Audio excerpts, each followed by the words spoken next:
If you're not currently offering Airway treatment in your practice, you're likely missing one of the biggest clinical and financial opportunities in dentistry right now. If you heard Dr. Justin Warup on episode 58 of the Dental CEO podcast, you already know the opportunity that exists with Airway and why most dentists never fully implement it. And that's exactly why the Breathe method was created, to give dentists a clear, structured way to actually implement Airway into their practice. Over 2 days, this course walks you through exactly how to identify the right patients, build a diagnostic process, and integrate Airway into your practice in a way that actually works. It will also show you how to communicate with parents and market these services so patients move forward. Because if you can't present it, you can't produce it. You'll leave with a clear, repeatable system for diagnosing, treatment planning, communicating, and implementing Airway with confidence, so you can stop guessing and start executing. For a limited time, Dr. Warup is offering an exclusive discount to Dental CEO podcast listeners. Text Airway to 48659. That's AIRWAY to 48659 to claim your discount for his upcoming seminar in Fort Worth on September 18th and 19th. So when's the right time to do a startup? What if we have a 4-year-old and a 2-year-old and a 5-month-old? Should we do a startup as well? We've only been out of school for a handful of years. We haven't learned everything we're going to learn. We're not as fast as we're going to be. We don't have all the skills we're going to have. Is that the wrong time? Or should we wait until the kids are older? Well, they're going to have other needs then. Or should we do an acquisition instead of a startup? These are all the types of answers that the next couple that I'm going to interview had to come up with. It's a couple, it is a dentist and an attorney early on in their family's journey, having 3 young kids and looking at building a startup in Quebec. A startup that is going to stand for hospitality, for an excellent patient experience, excellent technology, beautiful facility. How did they build it and end up with a massive amount of working capital? How did they build it and get booked out? How did they build it and have young kids at the same time?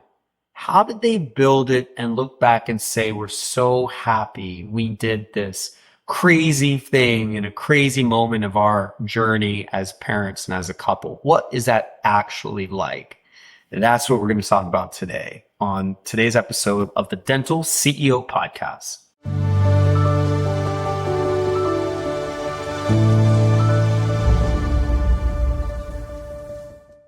All right, guys. So again, thank you so much for joining us on the Dental CEO podcast. I love the fact that you're in Canada. I love the fact that you are a startup and that you're literally in like the thick of it right now.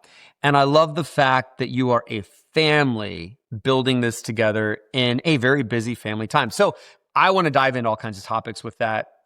Please, though, take a sentence or two. If you two could just tell the listeners, who you are and what you do, so that the listener has an idea of, where you're at and what we're going to talk about. Of course. I'm Stamatis. I'm the dentist here at Ilios Dentaire. And I've been a dentist since I graduated in 2021. Did a GPR residency for a year at the hospital here in Montreal.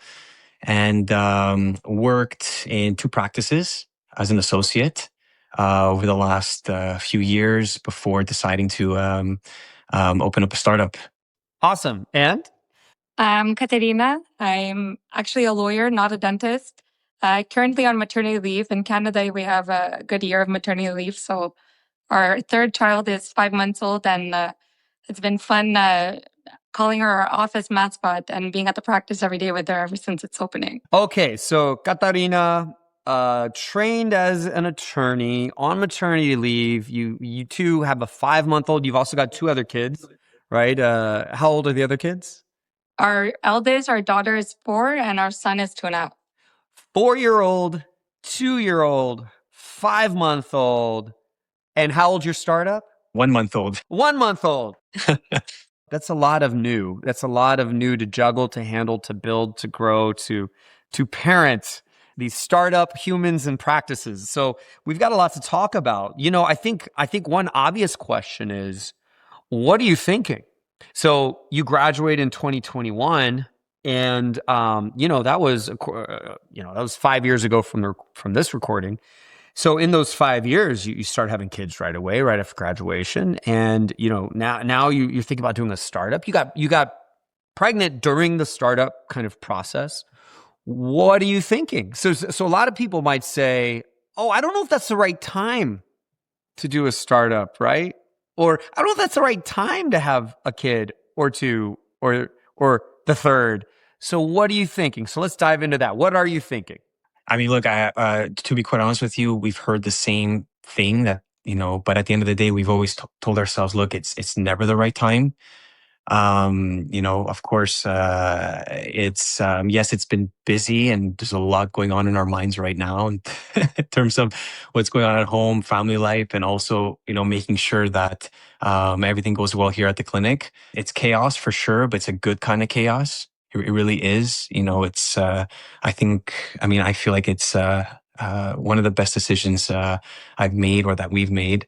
Even though it's chaotic, and I think you say that yourself too. It's a stress, but it's a good kind of stress. Compared to how it was as an associate. Yeah, the chaos of doing what you're passionate about, that's like laying down the foundation of your future, is not the same thing as stress. Right. And you said it's never the good time. I might switch those words a little bit or change them. I might say it's always the right time to do the right thing, even if life is giving you some busyness here or there. We were talking before this recording, and Katarina, you said, yeah, it's busy now, but as the kids get older, what did you say? Yeah, it would have been another set of responsibilities for them, different extracurriculars. I mean, like you said, there's never really a right time, but honestly, for us, I think that the main thing was that as a parent, once you become a parent, every decision you make in your life revolves around your kids. So we're building this practice for them to see the type of work ethic that goes into it, and then for them to be part of something that's built from the ground up. And it's been very fun, having them part of the ride and then associating something to their dad and getting excited about it, just like we are, even though they're so young.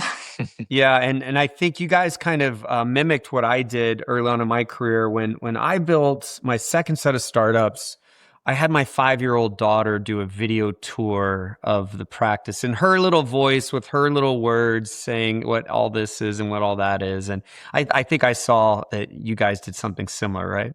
Yeah. It was during the construction process. I think she was giving a tour of what all the rooms were going to be. I have to see your video.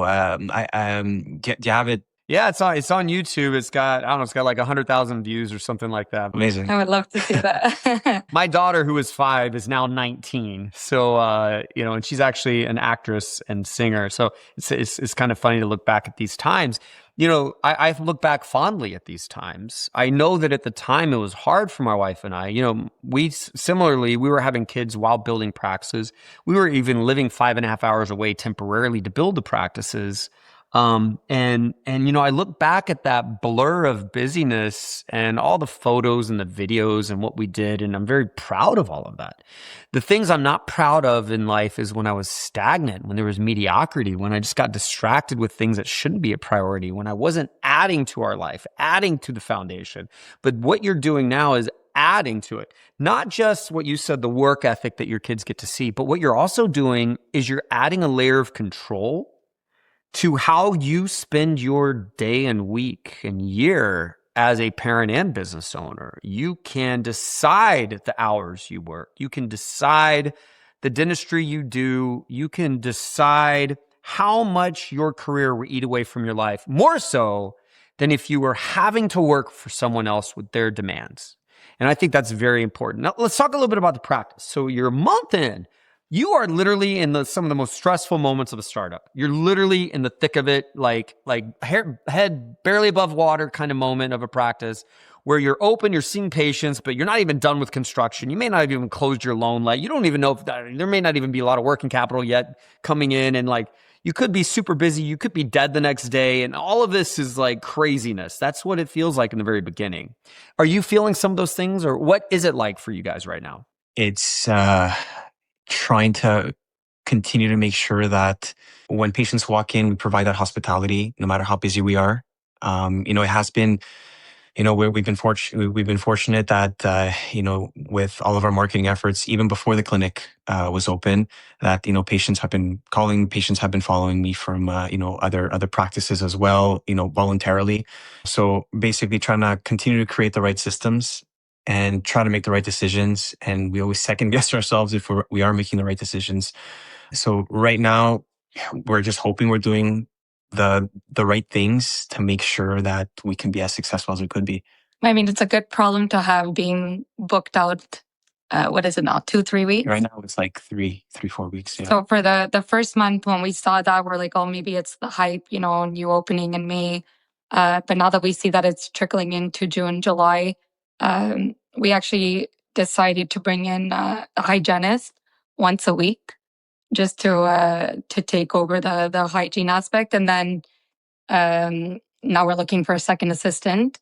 I'm going to kind of restate what you're saying, but in a different way. You open a practice, but before you open the practice, you were already having a brand around yourself. Whether intentional or not, you have an online presence, you have a brand. You could be intentional about it as an associate, even have a website, even have online reviews, have social media accounts. People are following you. You could even place ads for yourself. All of that, logo and branding, all of that is building your online persona, your brand, which in essence enables you to open a practice and just push all that branding and all that influence to your new practice. You had an aspect of that, and you open up and boom, you're busy, and you're hoping, I hope this is permanent, or maybe it's just the initial push, but now that you've been open a month and you've already seen, oh my God, we're booked out almost a month still. A month is too long. You guys went to my course. I know it's a month is too long. I know. We're stressing. Yeah, but it's a good problem, right? And so now you're like, okay, we need to expand capacity. And we need to maybe add a second assistant so it could properly cover 2 columns. And we need to add a part-time hygienist potentially so that we can pull the hygiene off the doctor's schedule to create open capacity on both sides of the practice there. And so that's where you're at.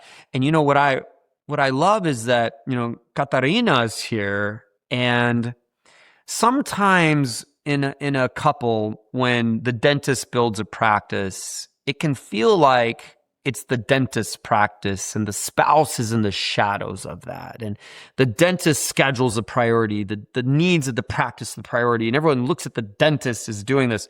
But one cool thing about building a practice like you guys did is this is your together practice. This represents both of you.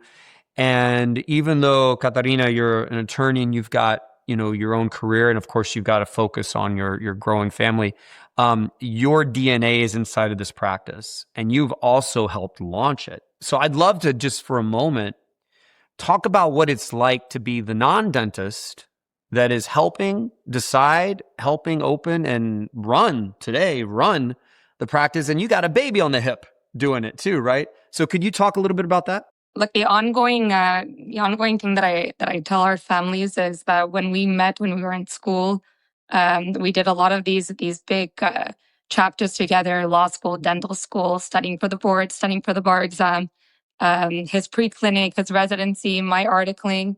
And then we reached the point that somewhere along the way, his dream of opening up his own clinic became my dream as well. So, anything he would tell me about, opening his practice, and when he introduced me to you and your podcast, and he got me excited about coming to your seminar as well. And the more I jumped on board to help him achieve this dream, absolutely. And then what I also say is that at the end of the day, yes, we're building a beautiful clinic, the hospitality focus, we're doing things differently because there's not a lot of clinics like this in Canada. But at the end of the day, we are providing dental services, and he's an excellent dentist, and I believe in his skills. So that's what made me say, okay, I'm all on board for it, because I know that all we have to do is get a patient in your chair and they won't look back. Did you guys always know you wanted to do a startup? No. No. Not before we heard of you. Oh, heard of me. Okay, so walk us through. So what happened? I always thought of acquiring a practice because I felt that, A safer choice. it's a safer choice. basically. You know, you already have cash flow. You're jumping on a moving train already. You know, you don't have to push it and try to gain momentum and become profitable, you know, unpredictably. So just for fun, I was, you know, doing some research and realized that, you know, there's not a lot of good stuff or interesting clinics out there. You know, either they're, you know, there's the DSOs that are coming in pretty early in the process and grabbing them, or, you know, there's like an internal kind of succession plan already in place, you know. And, you know, the practice that I've worked at, you know, I didn't seem that there was that opportunity. So I felt that, look, I was introduced, you know, I discovered you, and I think it was because of you that gave me the confidence to say, look, you know, there's a formula to creating a startup. And if I can follow this formula, I should be okay, or we should be okay, you know? So, and then I was just kind of following that path, and here we are today. Yeah, and your practice from the outside looking in is absolutely gorgeous. Very well done on your decisions around interior design and the patient's experience in it, and you know, of course, concepts like comfort menu and all, you know, the technology and everything we talked about in our seminar. Excellent, on the decisions of that. I would also bet that when you look at the practices that are for sale, and now you look at your practice that you built, I bet you would agree with me that where you're working now, your practice truly represents the kind of dentist and the kind of practice you always intended to be. Would that be a safe statement? 100%. Yeah. And so with that comes almost an added level of drive to do well, on added level of being proud of what we're doing. And maybe from the patient, an added level of trust, or at least positive impression on they're in good hands. They can trust, they can rely on you clinically to do the right thing. Would you also agree with those statements? Yeah. And so when you buy a practice, you kind of lose a lot of that. You bought someone else's vision, someone else's older vision, someone else's team, equipment, technology, location. And so you've had the opportunity to say, you know what, we're going to start from a clean slate, do it right as from our minds and our heart says right is, right? And that brings a tremendous amount of fulfillment to a dentist in their career, because I think at some point most of us dreamed of being able to do what you've now accomplished, right? It's to see it through, whether it's going to be a massive success or not. We had the dream to be able to do it right the way you did.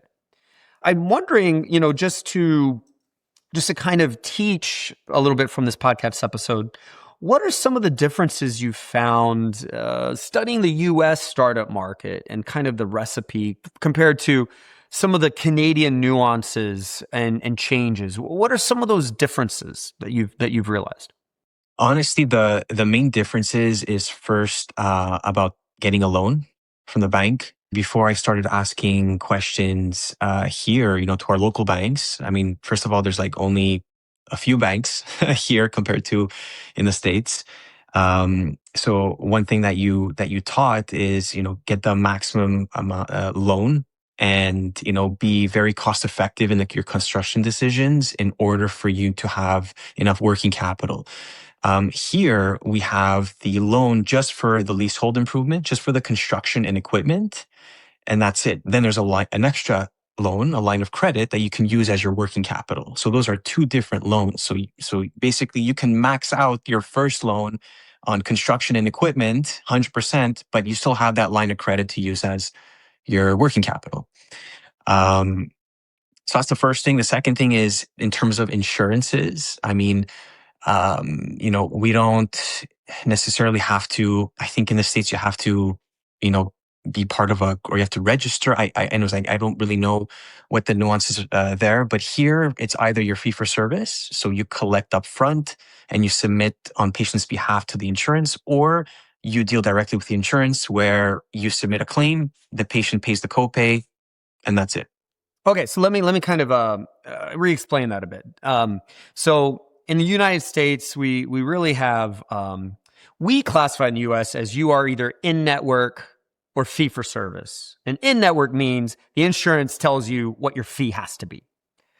And also, you have to wait to get the money from the insurance. You can't collect all of it from the patient up front. That's what it means to be in-network. If you're fee for service, that means you get to set your own fee schedule and you get to decide, am I going to make the patient pay everything up front? Or am I going to what's called accept assignment of benefit? Collect the patient's portion up front and wait for the insurance portion later. In Canada, those are the two options, the fee for service options. You get to select you get to set your fees wherever you want, although, there are recommendations. You get to set your fees and really you're just deciding, am I going to accept assignment of benefit? In other words, wait for the insurance payment, only collect the patient portion up front from the patient. Or am I going to collect everything from the patient and say, hey, patient, good luck. You're going to hopefully get a check in the mail to reimburse some of this, right? So which of those two did you do? Did you decide to accept assignment of benefit and only collect the patient portion? Or are you making the patients pay everything up front? No, so it's the first one. Basically, we only collect the patient portion. And is that to lower the barriers to case acceptance in a practice that needs to fill the chairs? 100%. Yeah. We're trying to make the experience from start to finish as seamless as possible for the patient. So, if they're walking out and they're paying just the copay or even better, nothing, if they have great insurance, then they're more likely to book their recalls. They're more likely to say yes to their next treatment. We just see a lot of people appreciate that right now. But at the end of the day, it has created an extra layer of a big learning curve. Okay, especially for me because I work as an associate. I never had to submit claims or predeterminations to any of that. So I was kind of learning we were all learning together basically. But look, it's getting better. It's becoming a smoother process right now because we're learning more and more. Yeah, I think we made a good decision on doing it that way. So you've actually shown an example of how capacity impacts the barriers to entry for a customer. So, in one extreme, you have a startup with absolutely no patients, and you want to try to lower the barriers to entry, make it easy for people to show up, to schedule, to say yes, to pay, everything easy because you need bodies in so you can cover your bills.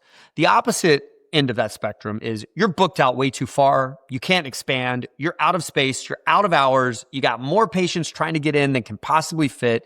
And so now you have the power to raise barriers. You could raise your fees to be high fee. You could not accept assignment benefit, right? And all of those things are now making it more advantageous for you. And that can be a strategy that is impacted by capacity. Or sometimes you could just say, no, our model is to always make it easy to say yes. And if we get too full, we're going to expand or we're going to add another location, right? But there's a lot of play there. Now, one thing that we knew, because you were utilizing our consulting services and helping kind of build this startup practice and talking to your startup coach, Celia, she had talked to me about the fact that you guys were very good in following our model and saving money during the construction phase. Can you first tell us, how big is this practice? How many ops, how many square feet? And then how did you save money? So it's a 2,500 square foot practice. So based off your rule of thumb, so we have 7 ops. Wait, I'm just going to interrupt. When we came to the seminar in September in Toronto, we thought we were going to have 5 ops. But then we took your floor plan and we tweaked it around and then we added another 2 ops. So thank you for that. Yeah, that is awesome. So that's now incredible. we're at 7. Yeah. So it's 7 that's plumbed and 4 equipped. 4 equipped. That is wonderful because a lot of startups, especially the startups that aren't in our program, only get 2 ops equipped. 3 allows you to have a hygienist, but 4 allows you to have an assistant hygienist or even 2 hygienists. 4 ops equipped will get you way past $1 million in collections. And so you won't need to buy the other equipment for a while, not until you're incredibly profitable. So that is an excellent achievement that you made there. How did you save money? Firstly, it's choosing the type of chair. Everybody that I spoke to was pushing a deck. And, after going to your seminar, I realized that, you can have a beautiful Kia, which is what we got instead of the Ferrari. So we're very happy with the chair, so that's one way. Other ways is in terms of our millwork or cabinetry, because we're able to have just that one single 12 o'clock cabinet. First of all, we can maximize our space, but also there's a lower cost on getting on the actual millwork. So that was... But I think overall, when it comes to design, he kind of focused on the clinical and I focused on the design. And I had this inspiration in mind, and we worked with D-Style actually, which we met at your seminar. And we had our great contractor, the architect, and the entire team, and I really explained the vision to them. So we started with this big vision of what I wanted. And with Cecilia, we learned, okay, how can we compromise? So we have our nice porcelain tiles, but that came all the way from Italy, but maybe it wasn't feasible to have these porcelain tiles throughout the entire clinic. So our compromise was we'll have them in the waiting room and we'll have them in the 2 washrooms. Then the quartz, the quartz countertops.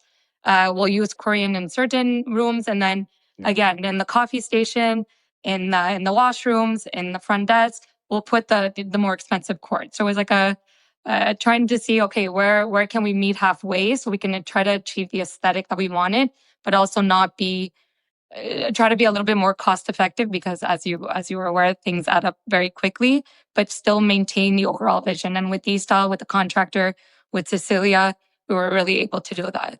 So the way I kind of interpret this is you have a 2,500 square foot space, and you are through very smart schematic design or floor plan design, you were able to get a 7-out facility in it without compromise, with plenty of storage and everything.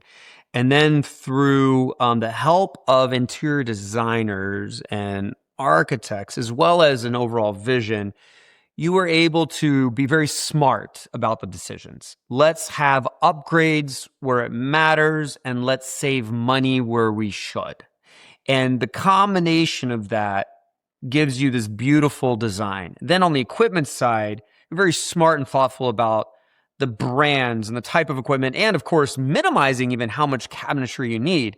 And the result of that was that you ended up saving a bunch of money up front, getting all 4 ops equipped, which is amazing. How much working capital do you think, once the dust settles and you kind of calculate the working capital amount, how much working capital do you think this project ended up with? So look, I mean, in terms of working capital, like I said earlier, it's really the line of credit. So we have $350,000 of line of credit, which is the working capital. Yeah, and that is an amazing amount. Sometimes people will blow through the construction and equipment loan and will have to almost kind of burn that line of credit on more equipment, right? And things like that. And have you guys been able to protect that line of credit for working capital?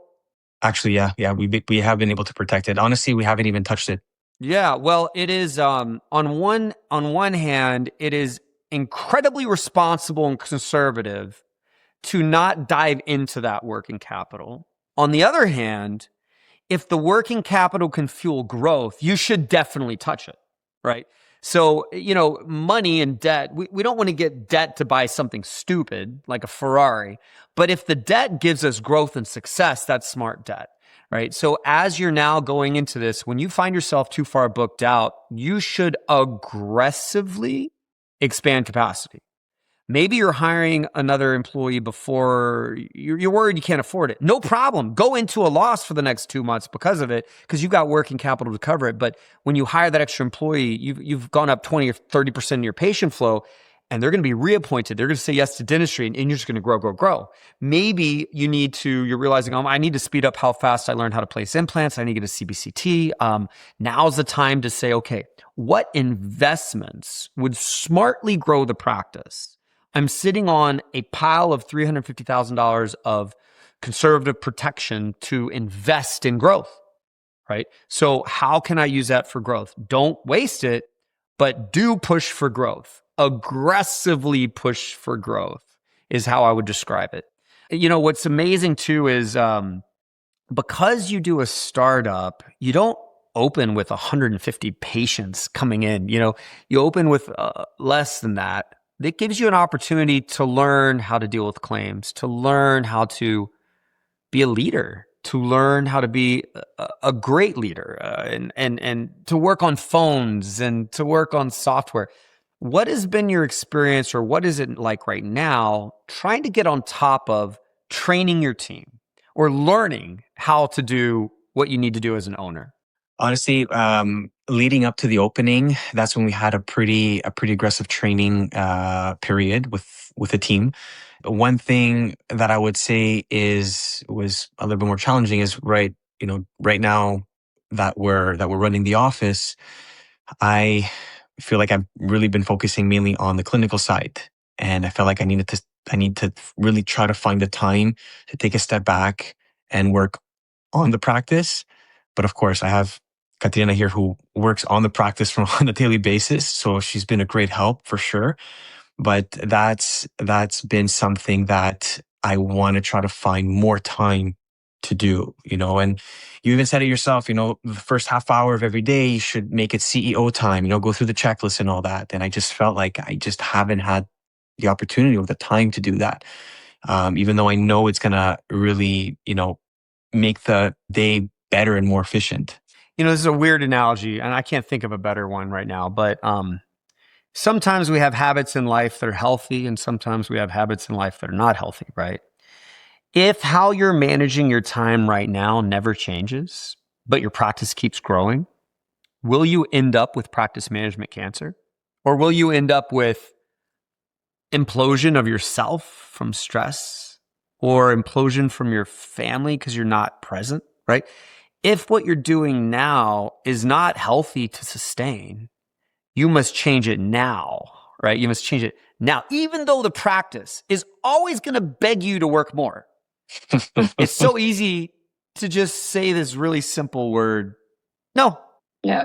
No. Maybe we should add a hygienist 2 days a week instead of 1 day a week. And I should cut and chop off an hour of every day I work right now because I need that hour right now to focus on getting in front of my leadership requirements and my business requirements. It's funny that you say that because we discussed this the other day. We both have these type A personalities, and we, with our background and our schooling, and we love to work. We thrive on working. And if it was up to him and I, there would never be an end. He called it addictive, like seeing the schedule fill up. And he accepts calls 7 days a week. So if he feels like it's an emergency, he'll bring in a patient on a Sunday. And it just go. But like you said, right now, this is why we're aggressively trying to find that second assistant. We're going to see how the once a week hygiene plays out and probably up it 2 to 3 times a week just to give him that admin time. What's kind of interesting to think about? You've got a type A personality, go, will do anything to see this vision through. What if the vision was life and not the practice? What if your type A personality was obsessed with that?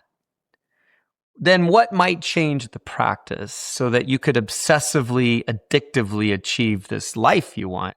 And I think that's a mistake a lot of us make is we make the practice the goal instead of the life the goal, especially when you're sitting on success with patient flow, success with vision, sitting on $350,000 of working capital.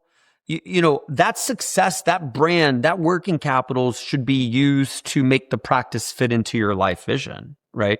That the practice vision isn't actually the goal. It's the practice is what's going to fuel the life vision. So again, I just encourage you. I'm sorry, I'm giving you advice here, and you didn't ask for it. But it's a problem I have sometimes. We need to hear it.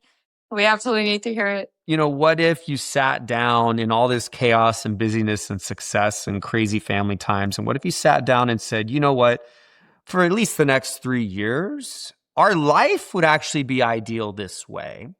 So when the practice doesn't allow that, let's chop that piece of the practice off. We'll be successful with the other pieces left. So if our life needs us home by 3 p.m., we're not going to work past 3. What does that mean? Maybe that means you work 5 days a week until 3. Maybe that means you have a hygienist 6 months before you thought you needed one. Maybe that means you've got more, maybe you'll have an associate by year 3. Who knows? But you know what you'll have as well? You'll have the life you wanted, right? Because the practice loves stealing everything away. It steals your time. It steals your focus. It steals your conversations, right? That's probably all y'all ever talk about is the darn practice, right? It steals date night. Practice loves stealing everything. We have a new rule of not talking about work in front of the kids anymore. So when we pick them up from school, it's no more until they go to sleep, and then we turn back on just to try to be as present as possible with them.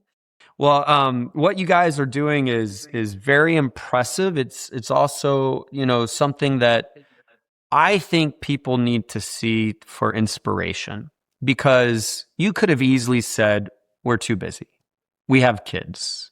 or it's too risky, or, who knows? You could, I'm too young. I don't have enough experience, or you have a career, or like you could have created so many logical excuses to not do the right thing. And that is us tricking ourselves. We can always create a logical excuse to not do something, right?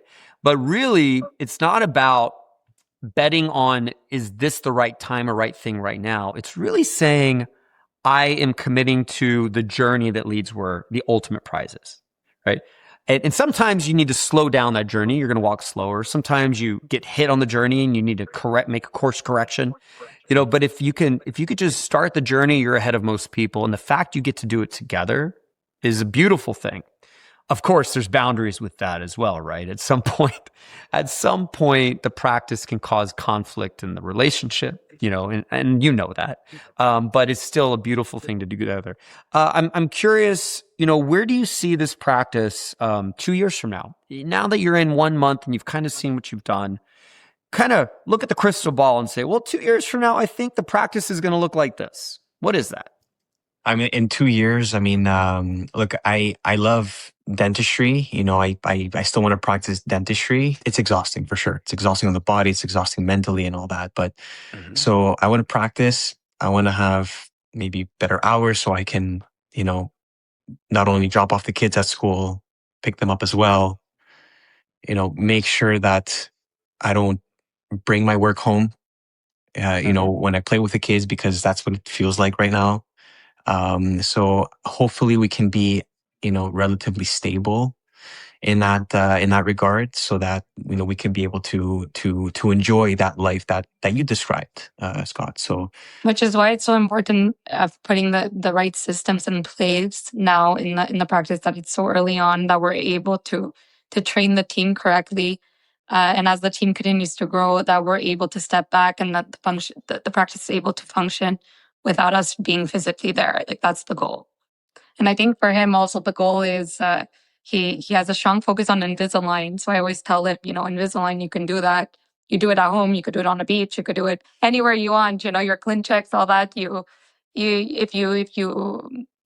think that's going to be less harsh on the body if he does more of that back end. And then he trains his team to deliver the trays, to do all those. Yeah, exactly. So that's also part of the goal, in order to have that focus on Invisalign. I thoroughly enjoy it. Really, it's not only because I could take a step back, but yeah, that's one way that hopefully we can we could use in order to take a step back from the practice as well. I want to do a quick little exercise, and so just bear with me here, but just join me on this. So real quick, don't overthink these answers, but real quick, just answer some questions for me. What time do the kids need to be dropped off at school? Now that I'm on maternity leave, I try to make the morning slow for them. So I take them around 9:30. We're still in daycare. 9 a.m. Got it. What time are they picked up? 4:30 max. All right, so 4. And I'm curious, do you work out? Yes. Do you work out in the morning? If you could work out at any moment, would it be in the morning? In the morning, actually, we both wake up like at 4:45 in the morning to work out. Would you like waking up at 4:45? Honestly, it's become a habit. Yeah. Okay, so let me. I'm just going through this exercise here, but imagine just crazy. You get to rub a Genie's lamp, and Genie says, "What kind of schedule can I grant you?" And you say, "Here's the schedule to grant me," right? And what would it be? It might be a schedule that says, "Okay, you're going to drop the kids off at 9 a.m., but you're going to work out before that. You're going to also have to get dressed, get the kids dressed, and all that." And so maybe you're waking up at, I'm just going to make something up. You wake up at 6 a.m. instead of 4:45. You work out till 7 a.m. and from 7 to 8:30, you're getting dressed and getting the kids ready, and you drop them off by 9. You're at work at 9:30 a.m. But you told me you don't want work to eat away in your life, so you're not going to start treating patients at 9:30 a.m. You're going to treat patients at 10 a.m. Because from 9:30 to 10, you are going to have CEO time. The door is closed to your office, and you're going to knock out the tasks that are waiting on you. And then from 10, you're going to work, and you want to pick up the kids by 4. So that means, you need to leave work by, let's say, 3:30. But you need to do some CEO time at the end of the day too, because stuff will pile up during the day. Let's say you're going to work till 2:30. clinically, 10 to 2:30 clinically, and then you're going to have an hour at the end of the day to take care of the rest of the tasks. Shit, a half an hour in the morning and an hour in the afternoon every single day of unplanned time just to take care of what pops up is a lot of time. But that means you're only working, 4.5 hours a day clinically. You multiply that times 5 days a week, and now we're at, 22, 23 hours of clinical time a week. Well, how can you make enough money? 23 hours a week? Well, because you're going to do cases like Invisalign and other cases that give you a fair, nice fee for the time spent, right? And so, well, who's going to do all the general dentistry? The associate you're going to have that is going to be so happy that they get 2 doctors worth of patients and they get to do the general dentistry and be successful and thriving and busy. And while you're there from 10 to 2:30, you're going to use one of their ops, and then you're going to leave and they're going to get the rest of the practice and they get to cover all the hygiene. What does it mean if you don't have to cover the hygiene? It means you could take off whenever the family needs you to take off. You're not handcuffed to the hygiene chair. How can this even work financially? Well, because the associate is helping run the practice that pays all the fixed costs of the practice. And your dentistry is almost all additional profit because it has very low variable costs to it. So what I just described is actually a schedule that I'd say maybe about a fourth or so of my coaching clients do, where they basically show up to work late so they can drop their kids off and they can work out. And when they show up to work, they do CEO time. And then they're in the clinic in the chair, only 1 or 2 chairs for a handful of hours, and they produce well during that time. And then they close their door again, knock out the rest of the business tasks, and then go pick up their kids. And when they're home, they got no tasks waiting on them. They were done. And they might do that 4 or 5 days a week and take home a considerable amount of money and have excellent lifestyle and have all the time needed to actually support the company, actually support the team, actually make sure patients are getting a great experience, the company's healthy, and the dentist that works alongside him is so thankful to have a beautiful modern office that's well run with a full patient base for them to treat, and they just send you those cases that you do. And that is a reality, and I'd say you might be, depending on your new patient flow per month, you might be 3 years away from something like that. Because let's just do some math for a second. If you have to generate $100,000 in a month of dentistry to cover the high costs of a dental practice, and what if you bring in an associate dentist and they do $75,000 on your patient base? You did 100, but you're the owner and you do extra procedures they don't do. They do 75. Of that 75, they're going to get a portion and you're left with 40, 45, 50, right? So you did have 100, now you have 50. But if you can do 50, you still have 100, right? But what you now have is a part-time schedule and all the calm that comes with the ability to work on the business. And so it's a very low-risk thing to pull yourself out of being the only full-time busy dentist covering everything to the dentist that masters a few things for the patient base and also dedicates time to the business while giving freedom to the family. It's not that risky of a thing to do when you structure it the right way. But you're not in that phase right now. But I do want you to know how real, how possible it is to rub this Genie's lamp and have this type of schedule. And I find it more valuable when the kids are younger than when they're out of the house, because that's when a lot more demands kind of pop up in parenting. I've got my oldest child is 19 right now. And I'd say, from where you're at now until maybe they go to high school, so elementary, middle school, or maybe some of the high demand times, and being able to go to a healthy schedule as an owner dentist is very valuable during those times, at least my opinion. Does all that make sense to you guys? 100%. For sure, that's that goal, but we're also in the mindset of that, we saw when we were during our schooling that there's sacrifices that have to be made. So I feel like it's very, we're only a month and a half into the practice right now. There are these sacrifices. I'm the one that's take the kid to daycare at 9:30. He has his first patient on the chair at 8:30. He's in at 8, which is why he has to wake up at 4:45. We work every second Saturday for now. We're actually discussing we don't know how sustainable that's going to be. One day a week. He starts at 11, finishes at 7. But there's always emergencies at the end of the day. He comes home at 8:39.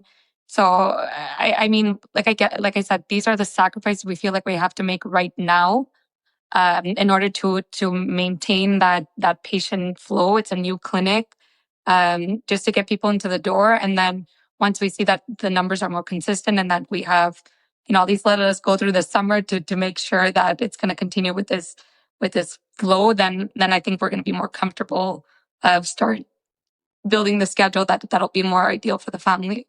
Of course. I think it's unfortunate you think that, but of course I understand. Of course.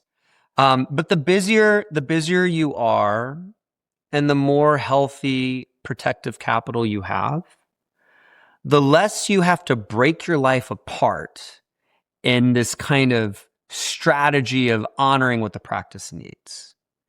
Okay, so the opposite of that is I have no working capital, no money whatsoever. I better be open every single day so any patient that might walk in can walk in and get treatment, right? So you're kind of operating with the schedule of I'm desperate for every single person to come in, but you have the reality of, oh, I can actually control things more than that, right? But it's so early on that it's very difficult to like decide, is this real? Is this long-term? Is this consistent? Of course. But I would offer, again, unsolicited advice here, but I would offer the thought that says, it doesn't take that long of opening a startup to see what is normal and consistent in patient flow. And when you're sitting on healthy working capital, you don't need that much patient flow to already start living the life you want. If you screwed up construction, you screwed up equipment, you screwed up working capital, you screwed up the loan, the practice location, you didn't get enough loan money, then yeah, you are desperate to kind of do whatever you need to do. But see, you did those things right. And that gives you the power to grow without breaking your life. So I'd encourage you to aggressively prioritize your life as quickly as you can get to mentally, right? I wouldn't call it desperate. I mean, he has rejected patients that are demanded to be seen after hours or demanded to see on a weekend. If he does it's on an emergency, he will say no. He'll say, I can meet you at this time and give him, an appointment during his scheduled hours. But I feel like, the ones where it was truly an emergency and that they were brought in and were able to develop these interpersonal relationships with the patients. And it really stands for the brand that he's building of, community outreach and, having this becoming a trusting home for the patients. I think it's more in that mindset that he's trying to be as available as possible. It's wonderful you serve the community that way. But here again, I'm going to be devil's advocate for a second. And I do so with love, right? To stand for serving the community can be a lot of things. It could be giving away dentistry to those in need that can't afford it. It could be supporting local organizations. It could be coaching sports. It could be hosting events. It could be all kinds of things. It doesn't have to be answering the phone on a Sunday evening and putting in someone's filling that fell out because they say it's an emergency. It could be a lot of things, and you still have that brand. The question I want you to ask yourselves in this journey is the way we do it right now, does that sustain the life we want? Because the practice is going to trick you into thinking it needs it now. But if it's not sustainable, let's not make that the habit we build for ourselves and our own expectations, and the habit we build for the patient's expectations. So I think answering the phone Sunday night and going in to do what a patient thinks is an emergency is in the category of desperation as opposed to the category of optimization for your life. I would call it that. But of course, there's so much good about why you're doing it, and it makes logical sense to justify it that way. But that is making the practice the goal and not the life the goal. Right? Because if you've got enough patients, you've got enough working capital, and you do good enough dentistry and got a good enough brand, you don't have to go there too, right? You don't have to steal time away from your 3 kids and from each other on a Sunday night work 7 days a week, you say, answer calls and emails 7 days. You don't have to do that to still have a good brand, to still have a good patient base, to still do good work. You don't have to, but this is a beautiful part of the startup story. This innate pressure, almost responsibility that we feel because we want to establish something amazing and wonderful for people. But that can also cross a line where it starts becoming negative for us. And sometimes we're strong enough to only do that temporarily. But I bet you could imagine a lot of people could accidentally find themselves in a really rigorous schedule for a decade because they started it this way, right? And there's a balance on both sides. And I definitely don't want to come across as negative. I'm just trying to have a healthy conversation about both sides at this 100%. point. Of course. We're out of time here, and I can't tell you enough how much I appreciate you guys opening up this kind of vulnerable part of your story, because that's what this is. Building a practice from scratch while having a young family, and you're only a month in and it's chaos, and you're willing to kind of stop everything and get on a little webcam and have this conversation with us that the world gets to hear. That's a gift to dentistry, and I really appreciate you guys doing that. I hope to do this again with you. I don't know, 6 months from now, a year from now, what are some of the lessons that you've learned? What are some of the achievements that you would love other people to learn from? That would be really cool if we could do that whenever it made sense for you. So I'm going to be hitting you up again, and a yes or a no is welcome, but I'm definitely going to ask you again. All right. Was there any last thing you want to say before we kind of wrap this up? Anything we didn't cover that you want to be able to say? It's a pleasure working with you and Cecilia, and honestly, you guys have made this process a little bit more manageable. Cecilia is part of the family now, we call her. She really is. We told her once the construction is finally finalized and we have our opening party, I'm gonna make sure I planned it around her schedule so she could fly into Montreal.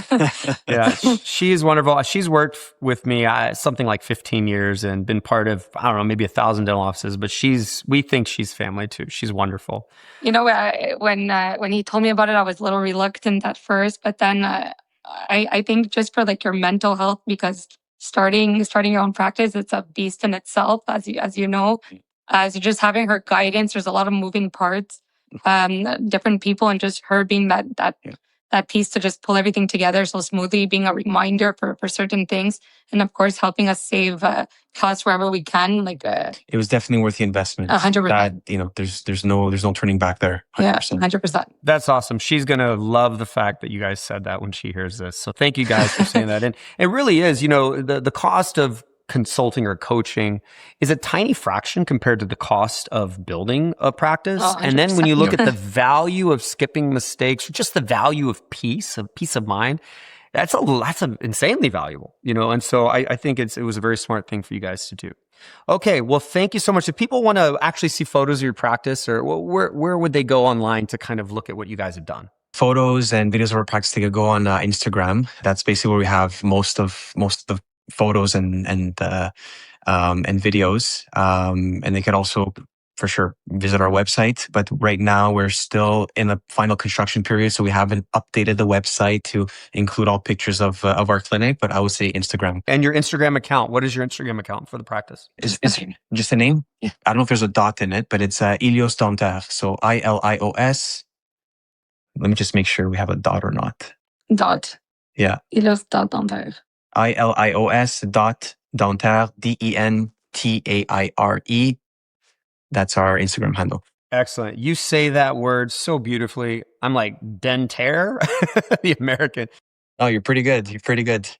Actually, Ilios is a Greek word, so you're speaking Greek and French I'm speaking here. Greek and French. Ilios Dentaire. Okay, well, awesome. Well, Katarina and Stamatis, thank you so much for meeting with us and talking about your beautiful startup practice. Those of y'all listening to this, I hope this was valuable to you guys. I hope this kind of lit a fire under people, especially those that thought, when is the right time? Gosh, you guys are building your dream right now, laying down the foundation for your family right now. What a smart thing to do. Thank you so much, everyone. This was the Dental CEO Podcast. I'm Scott Luna, and I cannot wait to record the next episode and see you guys next time. Thank you so much.